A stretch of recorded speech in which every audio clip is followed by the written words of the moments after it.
Pickup Lines is presented by Gamez Law Firm. Personal injury guidance for more than 50 years. Gamez Law fights. By Integrity Roofing and Siding. Family owned and operated for more than 40 years, serving the San Antonio area for roofing, siding, and renovation needs. And by the Sabinal Group. For nearly 20 years, serving the San Antonio region through professional minority general contracting services.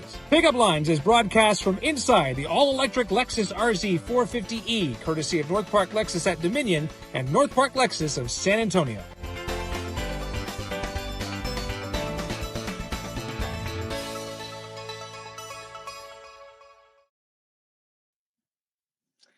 Well, good afternoon, everybody. We have made it to another month. It is November. Now I got to get used to saying that. I can't believe it. And here we are for another episode of Pickup Lines. It is the talk show in a car. I'm Ernie Zuniga, and this is Trish DeBerry. It would take me 15 minutes to, introduce you formally with all the things you do and you've done. But here we find ourselves with a little drizzle on the window here in the middle of downtown San Antonio, which I don't know if it's your entire adult life, but I feel like you've spent most of it in this area, which includes your current job right now as president and CEO of Centro San Antonio. Oh, well, goodness, Ernie, it feels like, yes, a large part of my life has been spent in downtown, whether I was working in television news, Yes. I was covering City Hall, so I was down here quite a bit. Obviously, I had a business. I was anchored right at the corner of Houston and Soledad Street. Yes. We had 150 people. We had an on-site daycare that was there. They called our folks the stroller brigade because you'd see the strollers coming across the street. My kids grew up underneath my desk. Yes. As a result of that. And then, working in politics, obviously. County commissioner, we dealt with some downtown issues, and now in my current role as president and CEO of Centro, we are responsible for the public improvement district, which is we are bounded by the highway systems, 281 to the east, I-1035 to the west, up to Cesar Chavez near the new CPS Energy headquarters. Okay. And then we take in a little bit of Cesar Chavez and a little bit of Hemisphere, but that's the pit. So we're responsible for clean and safe operations, activations, oversight of development. So I would tell you that a little bit of my DNA is here for sure. I think some people will hear Centro San Antonio and be like, "Oh yeah, those are the people with the yellow the shirts, ambassadors, the ambassadors that are downtown." You see, I drove by one on the way over here. Yeah, they are the heart and soul of the operation, and it is my very favorite part of the job. So we have 122. They're power washing, they're landscaping, they're abating graffiti that occurs. They're giving tourist directions. Which, by the way, we're working on that. We need better wayfinding signage in downtown. Especially for people like me. Well, exactly. I had a conversation with some Canadians who were in town for a convention. They were like, whoever laid out the grid in downtown San Antonio was drunk. Right? Because we don't know what's up, what's down, where we're at or whatever. And I said, we're working on it. So next time you come back to town, hopefully it will look better. But they do a great job. And the beauty associated with many of those ambassadors, they're quality of life ambassadors. They're in the blue shirts, not the yellow shirts. Okay. But they're reaching out to the homeless, which is a vexing issue that requires folks that have patience. It requires a multiple touch element associated with it. And many of those that are working for us, this is their first job out of homelessness. And so they know it, they've experienced it, and there's nobody better to be able to talk somebody into a shelter or resources than somebody who's lived it. Full circle. Yeah, so if you all are ever out and you see our ambassadors, shake their hand, pat them on the back, and tell them we thank you for the job you do. And many times they're working all hours of the night and we're asleep. It is. It's a 24/7 operation, and they are very proud of the job that they do. No, I get that. I get it's that. the best part of the job. Very good. Yes. Okay. So Centro San Antonio is your current, what you're doing right now. Yes. But I think, people who have been in this market long enough, you're a lifelong, you're born and raised San Antonio. Mm-hmm. You went to, was it Churchill High School? Churchill High School. Yes. And you grew up with, you're the youngest, right? Youngest of 6. Of 6. Yes, it was a crazy time. Yeah, 6 kids, 1 bathroom. Yeah. 4 girls, right? 4 girls, 2 boys, and people are like, no wonder you're as outspoken, obviously, and the extrovert that you are, because being the youngest, you had to speak up for seconds at the dinner table. And did you ever get in that bathroom, by the way? No, not very often, right? And my brother fell asleep in the bathtub one time when we were all knocking on the door, pounding, trying to get in. Thank God he didn't drown, right? That would have been terrible. Oh, my gosh. But it was crazy train time, right? And it was I have older brothers and sisters, so I had some that were products of the 60s and 70s and Peace, Love, and Woodstock and all of that, and long hair, beards, and anyway, they all felt like I'd come from a different family because, like, I didn't drink till later in life, and I made good grades in school, and they were like, okay, where did you come from? Right?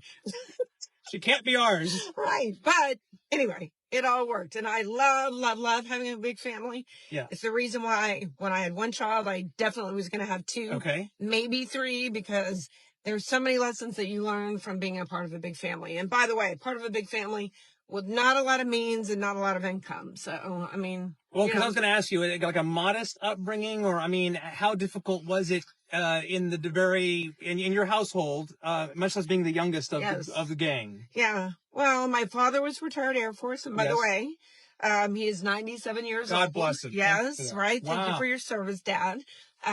He is very astute still when it comes to politics. Still has his wits about him, so we engage in very robust conversations. The next few days will be very they will be interesting They'll for him. Be calling me for sure, right? But I tell my kids all the time. My dad's 97. My mother passed away 3 years ago at the age of 90, and I said, tell my kids, you better be nice to me. Because the genes are, I am going to be around a long time, right? So understand that. But my mom worked in civil service, and then my parents divorced. And so really, it was my mom for a majority of the part of my life, single mother raising 6 kids. And it was not easy. It was not easy at all. But when you know the life of a single mother as well yourself. I do know the life of a single mother, and it's not easy. It's very hard to be the enforcer. Right. Because you have to be. You serve in that dad role, right? But you're also the nurturer, because you're the mom. And so It's a difficult balance for all the single moms that are out there. Mad respect, obviously, to you, because it is a difficult balance to strike. You want to be their friend, but by the same token, you are their parent. And so you can't be their best friend. Right? Yeah. No, I got three teenagers right now. I get it. But I have an amazing wife who, without her, and grandparents and, the village, as I call it. I mean, it does take a village. Right. But I remember some of my earliest memories of you when I got to San Antonio was, was it Garrett DeBerry and Cootie, public relations, and I guess your kids are, you're 1/3 of that PR empire, running big events in San Antonio with your kids underneath your desk and everything. What do you remember about Trish DeBerry? I guess that's like what, turn of the century? It was really kind of early 2000s. Okay. And Frank Guerra, who is now at Trinity University, who I consider to be a big brother. I mean, you're an alum there at Trinity. We're still very close. We talk to each other. In fact, we're trying to get together for lunch. So Frank, if you're watching, give me a date. Make it happen. Yeah, exactly. And then Tess Cootie, brilliant in her own right, now has Pecan Street Bookstore and restaurant in Seguin, Texas, in downtown Seguin. So she's pursuing kind of her lifelong passion because she's an amazing writer, poet. I mean, all of it. Like, I can't say enough good things about Frank and Tess. And we did. I mean, we had an amazing ride together. Right. But we were also very intentional about being a part of downtown. This is where we wanted to be. But we had at one time as many as 125, almost 150 people, which is a lot of people to have, right? Yeah. No, I remember, and I remember thinking too. The three of you, or you on your own, could have probably done PR for the rest of your career till you turn 90, right? And been fine and highly successful and stayed here in downtown. But then the political world came a calling. Yeah, I have a weird, and I like to call it, restless discontent with the status quo. Restless discontent. Okay. So I'm always like, I was one of those people, like, I think with the last time we were together, I talked about, like, I could have stayed in college forever because I was so interested in so many things. I could have been there 12, 16 years. My parents were like, you have 4 years. We're on a limited income. You were on a scholarship. You were in, you were out, right? So I had to figure out what it was. What was your scholarship for? Because that was at Trinity, right? It was in communications, Okay, because I knew you're a big athlete, obviously. I think maybe you got an athletic scholarship. No, it was a comm scholarship or a academic scholarship. As a result, I graduated in the top 10% of my class at Churchill High School, which we had a very large class. Not easy to do, I was going to say. Well, and I'm still, look, kudos and shout out to, the Churchill alums that may be watching, because I run into them every single day. Yes. And I tell people, I knew that guy, and they're like, don't tell me. Churchill, you graduated with that person. They were like, how many people did you graduate with? But regardless of that, I majored in comms and then I minored in political science because I was very interested in politics. So it kind of made sense that I worked behind the scenes for a number of years, elected only the second Hispanic mayor in San Antonio, Ed Garza, managed his campaign. And when he came calling to me, I said, Ed, I don't think you want me. Like, I've never done this before. Yeah, you have no experience doing and he that. was like, no. I do want somebody with your skill set who's fresh, isn't jaded by politics, and we had $30,000 in the bank. Tim Bamwolf, who was his opposition, had more than $300,000 in the bank, right? And just based upon what you and I both know about Ed, good heart, great with people, I mean, very telegenic. I was like, if we can stay on message and raise the money, we can do this. And he won by a landslide. And you did that pre-social media. Pre-social media. Pre-Facebook, any of that stuff. No, and pre-campaign contribution limits. Yeah, that's different. So, different as a result, we still, I think, to this day, raised the most amount of money for a mayor's race. I think it was $1.3 million, which you can't do that now. Yeah. Yeah, unless you can privately fund. Right, right. But anyway, it taught me a lot. And so, as a result of that, then I went on to school bond elections and other things. And then I decided, well, what the heck, I'm going to throw my hat in the ring and I'm going to do it myself. So when you were working with Ed Garza, did you know at that time, at some point, you wanted to run for office yourself? No, I was always really happy behind the scenes. I mean, because I will tell you, Ernie, I could write a book about running for office, especially as a female.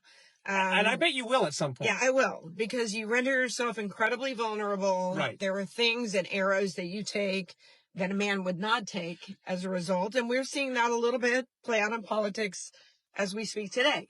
Well, you've talked publicly about, I guess, a double standard, if you will. And I mean, people, I think, know you ran for Bexar County Judge not too long ago. Had you won that race, we probably wouldn't even be sitting here in this capacity today. But I know that's something you've been outspoken. Yeah. No, about. And I believe, I mean, even like we talk about the advertising they ran when I was Bexar County Judge. And look, you've got to have thick skin because you know what's coming, right? Yes. But the advertising wasn't necessarily about my record of achievements or criticizing that. It was that I was too ambitious, right? Trish DeBerry would walk across hot coals to be Bexar County Judge. And I'm like, would you say that about a man? Because he wanted to run for judge? I'm not sure, right?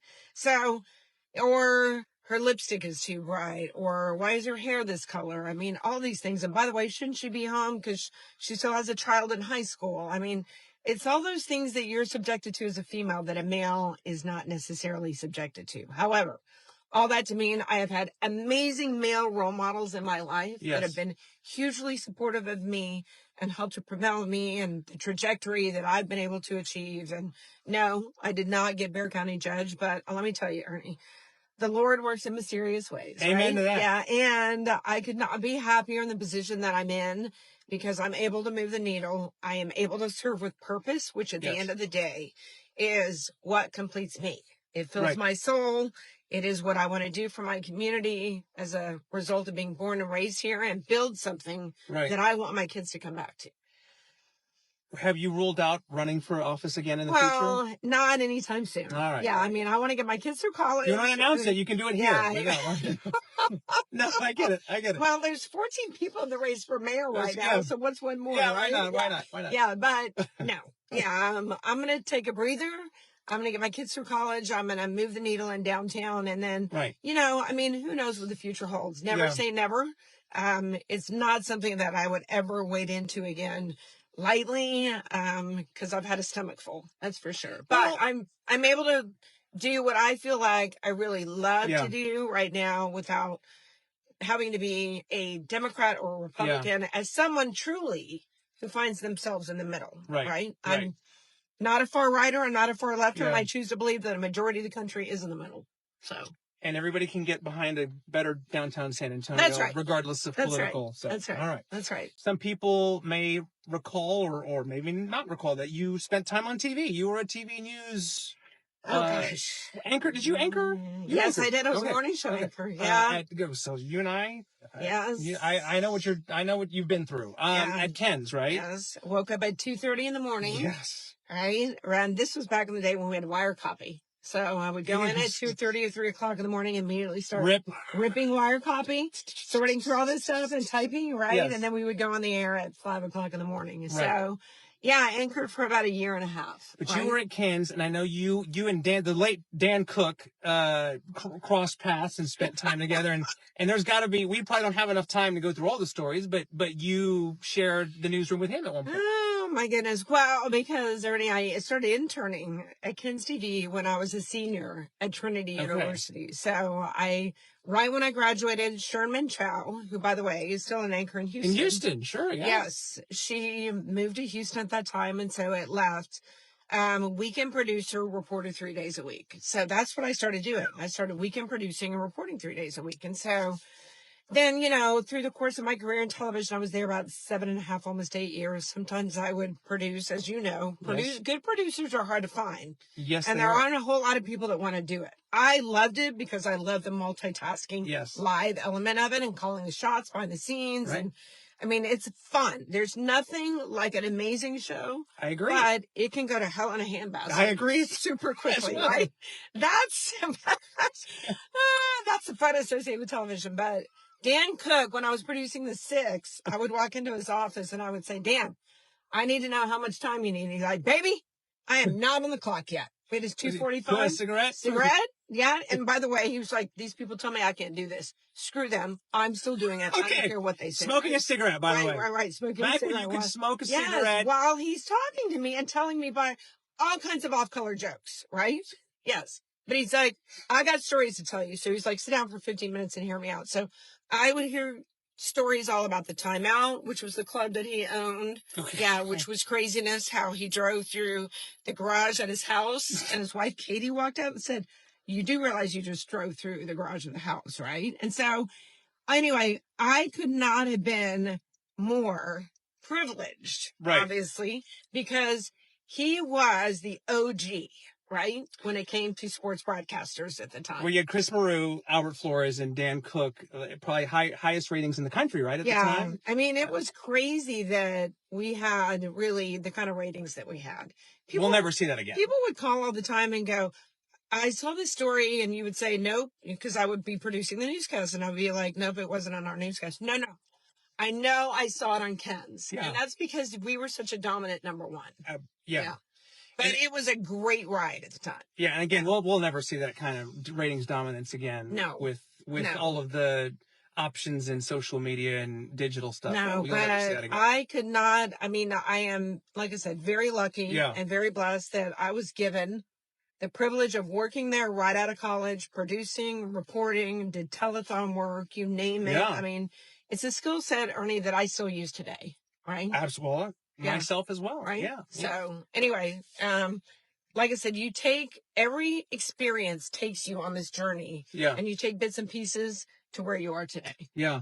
When you've had setbacks or you've lost an election or things haven't gone your way, and I know you said earlier, the Lord works in mysterious ways. How do you process that? And how has that helped you to become the Trish DeBerry that you are today? Well, I think it's easy for a lot of folks to say, oh, Trish DeBerry, eminently successful. I mean, born with a silver spoon in her mouth, which we talked, that was not the case, right? I have worked incredibly hard for everything I've ever achieved. And a lot of that even my kids say today, like asking for Mom, how did you do it? And I said, a lot of it is I just out hustled and outworked somebody because I wanted it more, right? Yeah. So, I mean, I think that's part of it, but there's going to be failure that comes your way no matter what. And so, I mean, a couple of runs at office, it didn't work out the right way. And you grieve the loss, right? Yeah. I mean, I feel like you do have to process it. But as you know, I'm a big fan of failing forward. It doesn't matter if you fail forward, not necessarily backward. And that is, you process, you think, okay, I could have done this better. I could have done that. Yeah. Maybe I'm more humble here. Maybe I'm more aggressive here. I mean, all these things or whatever. But you let that propel you into whatever your next, opportunity is going to be. And I feel like that's been really the definition of my life is opportunities have come, but I also have gone after opportunities. It's been a combination of things, but I've never let failure keep me down, which is the most important thing. And the most important lesson that I can tell young women and even young men is do not let failure define you, because it doesn't. I love it. Fail forward. Yes. I'm going to borrow that. I'm going to steal it and use it on my own kids as well. Yes. Speaking of your kids, I know obviously they're very close to you and they mean the world to you. And in the case of your daughter, you quite literally wear her on your left arm. You asked for a memento. I always ask my guests if you have a memento. In this case, it's right here. So can you see it? Yeah, I see it. Yeah. So, we went to college. Obviously, took my daughter to college, Maddie, who was 19. Right. And she said, "Look, when we go, we're going to get matching tattoos." And I said, "Okay, let's do it." So when it came time to do it, she was like, "Mom, you're not going to." She never thought you were going to do it. And I was like, "Girl, if there is something you know about your mother, when she says yes and she puts her mind towards something, Katie, bar the door. It's going to happen, right? Like, watch out." So I said, "Let's go. Let's find the tattoo parlor." So we went, and my mom, God rest her soul, who was a huge influence in my life, to this day, I think about her often. She bought the book, I Love You to the Moon and Back, for my kids. And so that is the book she and I would read to my kids. And so my tattoo reads To the Moon, and it's got a crescent moon. And then my daughter has on her right hand and back, and it's got a star, and I'm left-handed. So I have this on my left hand. She has it on her right. And then when we put it together. I love it. Right? It tells a story. So good for you guys. Yes. Anyway. Super cool. And she was shocked when you did it. Well, and there are some people who see me and they're like, "Whoa, you have a tattoo. Like, what the heck is that?" And I'm like, life is short, man. It's a tattoo, right? This is not a big deal. So I don't do needles well, or else I might have one myself. But we'll see. Maybe if my daughter, if I make a deal with one of my kids, I mean, I'd like to think I would stick to it as well. Yeah. And and I think about every time I look at it. It used to be when I first had it, I was like, "What is that?" And now it's like, because it's jarring a little bit, right? And then you look at it and you're like, "Oh, I'm thinking about Maddie now." Yeah. So and then I have a son, Scott, who's at UT. And you don't have any deals with him yet? And we don't have any tattoos yet or whatever, but Scott is my firstborn, and we are very close as a result of him being my firstborn, and he's named after my brother, who was 5 years older, that was killed in a plane crash when I was 30. So Scott and I share a special relationship because of him being who he is and being my firstborn, and because he's named after my brother. So you lost your brother, but your other siblings are still around. Yeah. And doing their thing. Right. And there are a lot of people, I'm sure, that may be listening that have lost somebody either through an illness or through tragedy. And it's there again, you don't let that necessarily hold you back, although you carry around, I tell people this all the time, there's a hole in your heart forever moving forward. It doesn't ever completely heal, but that's a good thing because you remember that person all the time. But that person also, and my brother was a big personality, big spirit, who wanted to run for politics at one time. And anyway, I just think, he speaks to me every single day too. No, so, I get it. Yeah. A couple more minutes with Trish DeBerry here, the CEO and president of Centro San Antonio. You've lived a lot of your recent life, last couple decades in the public eye, been written about, and, people can easily Google and find out about you. For better or for worse. Thank you, Internet. Myself included. But is there something about you that people may not know about, a personality trait, a story, an experience, something you've overcome that might surprise people, or a misconception that you would like to clear up about yourself? Well, we talked, a little bit about my family. So I'm a Pisces. And so, me too. Which I think you are too. Yes. And so I have an older sister who was a part of the Peace, Love, and Woodstock era, who plots, your star sign, right? Your astrological sign or whatever. But to really do it right, you have to have an astrological chart, and you plot the longitude and the latitude associated with it. And it's not apparently really about what your true sign is, but what your sign is that's rising, as I've learned from my sister or whatever. So anyway, it's two fish, and they're opposing each other. So there are two different personalities. There's the extrovert. That's a lot of what people see in me or whatever. But there's also a very introverted side of me that can sometimes be very melancholy. Like I remember growing up, my neighbor used to call me, and I was probably only like 5 or 6 years old. He would be like, "How's Miss Precocious?" I didn't know what that word meant, right? It's a big word. Right, and precocious is like, I had to go look it up, which is why probably I was a spelling bee champion in elementary school. Yeah, I was too. I made a comment, right? Pisces, Yeah, so anyway, but precocious means beyond your age, right? Or whatever. But I can be very melancholy sometimes too. And he would tell me, he said, you're a very serious piece of business. Yes. So, Miss Precocious, you're a very serious piece of business. So anyway, in high school, like, you're walking through the hallways and stuff like that. And like, I have a tendency to like process, like I'm always thinking. Yeah. Like even before I go to bed at night, it's a bad trait because I'm like, okay, what can we do better? Right. Yeah, I'm like thinking and processing or whatever. And so as you're walking and thinking, you're not smiling all the time. And so people are like, what's wrong with you?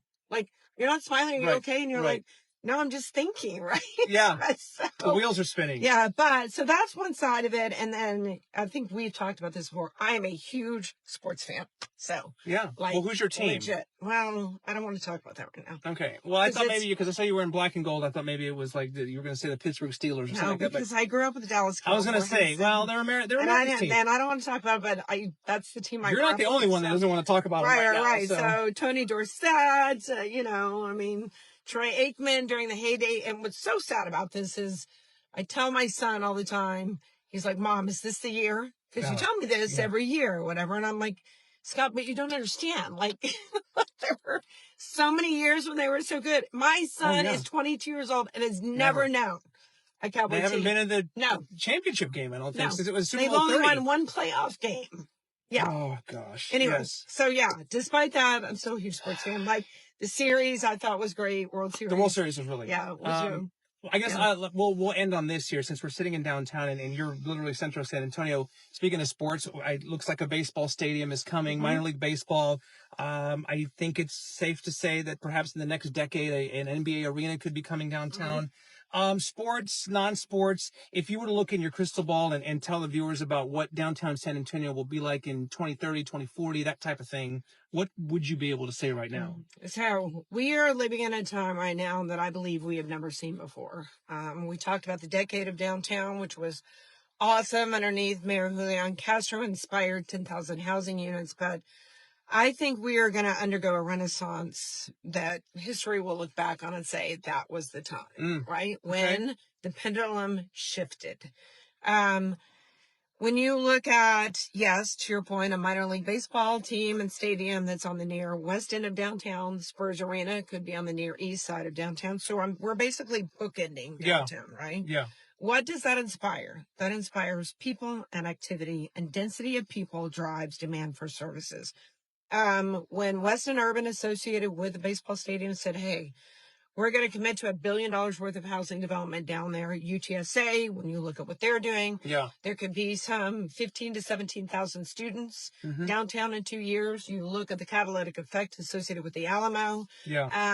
All of these things in Hemisphere and Urban Park, all of these things mean transformation of downtown and more people and more foot traffic in downtown. And we're holidays on Houston, Stars and Stripes on Houston Street, what we're doing in Travis Park. I mean, all of it, when we look at like foot traffic counts, it's increasing right now. But in the next 5 to 10 years, it's going to be off the charts. And so work to do, obviously, with parking and transportation and how we move people around. But it's an incredibly exciting time. And the construction, I mean, it's a sign of it's growing pains. As I talk about being a sports fan, Final Four's coming, right? In March next year. So magically, the construction is going to disappear, right? We need a Final Four every year. Yes. That's going to be exciting. That's going to be exciting. It'll be very exciting. Well, listen, I am so grateful for the conversation, and I know we could probably do another half hour, but you're a busy woman. You have stuff to do. But I appreciate you kind of sharing, pulling the curtain back on just some of your life and sharing that with the audience and everything. And you've got a fan in me for sure. And I'm with you on downtown. I enjoy just looking at the old buildings and the fire escapes and everything, and looking forward to seeing, being able to watch sports down here and everything. Well, and in closing, what I like to say is San Antonio has a soul. The downtown here in San Antonio has a soul like no other city in the country. Austin has its assets or whatever. Dallas has its, a little bit plastic. Houston has theirs, a little bit industrial.